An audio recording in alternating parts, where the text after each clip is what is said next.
మాజీ ముఖ్యమంత్రి వైఎస్ జగన్మోహన్ రెడ్డి గురువారం నాడు శ్రీకాకుళం జిల్లాలో పర్యటించనున్నారు. అక్రమ కేసు నేపథ్యంలో అరెస్ట్ అయి అంపోలు జైల్లో ఉన్న మాజీ మంత్రి డాక్టర్ సీదిరి అప్పలరాజును పరామర్శించనున్నారు. రెడ్ బుక్ రాజకీయ కక్ష సాధింపులు డైవర్షన్ కుట్రల్లో భాగంగా మాజీ మంత్రి అప్పలరాజుపై కూటమి ప్రభుత్వం అక్రమ కేసులు బనాయించింది. ఈ నేపథ్యంలో అప్పలరాజును ఆయన కుటుంబ సభ్యులను పరామర్శించి ధైర్యం చెప్పనున్నారు జగన్. ప్రత్యర్థుల ఎదుగుదలను సహించలేక చంద్రబాబు ప్రభుత్వం రాజకీయ కక్ష సాధింపులకు పాల్పడుతోంది. రెడ్ బుక్ విధానాల పేరుతో బలహీన వర్గాలకు చెందిన బలమైన నాయకులను అణగదొక్కే ప్రయత్నం చేస్తోంది. దీనిలో భాగంగానే మత్స్యకార సామాజిక వర్గానికి చెందిన మాజీ మంత్రి వైద్యుడు సీదిరి అప్పలరాజు కుటుంబాన్ని టార్గెట్ చేసిందనే ఆరోపణలు వెల్లువెత్తుతున్నాయి. కూటమి ప్రభుత్వం అధికారంలోకి వచ్చిన తొలి రోజు నుంచే అప్పలరాజుపై వరుస కేసులు నమోదు చేస్తూ వేధింపులకు గురి చేస్తోంది. ఇప్పటికే పలు కేసులు పెట్టినా ఆశించిన ఫలితం రాకపోవడంతో ఇటీవల కాశీబుగ్గలో జరిగిన రోడ్డు ప్రమాదాన్ని హత్య కేసుగా మార్చి మాజీ మంత్రి అప్పలరాజును అరెస్టు చేశారు. ఈ నేపథ్యంలో మాజీ ముఖ్యమంత్రి వైఎస్ జగన్మోహన్ రెడ్డి గురువారం నాడు శ్రీకాకుళంలోని సబ్ జైలుకు చేరుకుని ములాఖత్ ద్వారా మాజీ మంత్రి సీదిరి అప్పలరాజును కలుసుకోబోతున్నారు.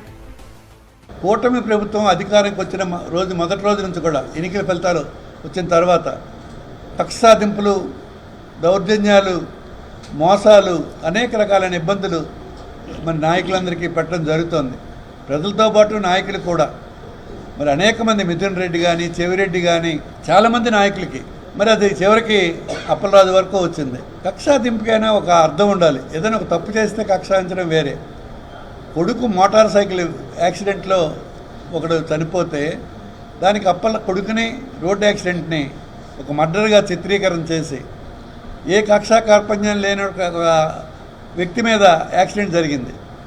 మరి అటువంటి సంఘటనని మరి మర్డర్గా చిత్రీకరణ చేసి దానికి బాధ్యులు ఇది ప్రీప్లాన్డ్గా అప్పలరాజు గారు కొడుకే చేశారన్నట్టుగా మర్డర్ కేసు పెట్టడం, వాళ్ళకి జైల్లో పెట్టడం ఎంతవరకు న్యాయం అన్నది ప్రజలు ఆలోచిస్తున్నారు. ఇవన్నీ కూడా వివరాలన్నీ కూడా జగన్మోహన్ రెడ్డి గారు వచ్చి అన్ని విషయాలు మాట్లాడతారు.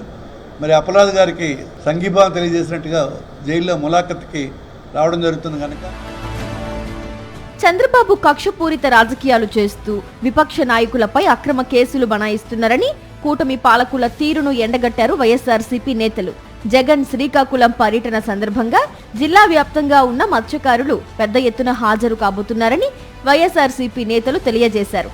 వైఎస్ జగన్ ప్రభుత్వ హయాంలోనే భోగాపురం అంతర్జాతీయ విమానాశ్రయ నిర్మాణానికి కీలక సహకారం అందిన విషయం గుర్తు చేస్తున్న నేతలు జగన్ శ్రీకాకుళం జిల్లా పర్యటన సందర్భంగా ప్రత్యేక స్వాగత కార్యక్రమం ఏర్పాటు చేసినట్లు తెలిపారు. మరిన్ని అప్డేట్స్ కోసం ఛానల్ ను సబ్స్క్రైబ్ చేయండి. నోటిఫికేషన్స్ కోసం బెల్ ఐకాన్ పై క్లిక్ చేయండి.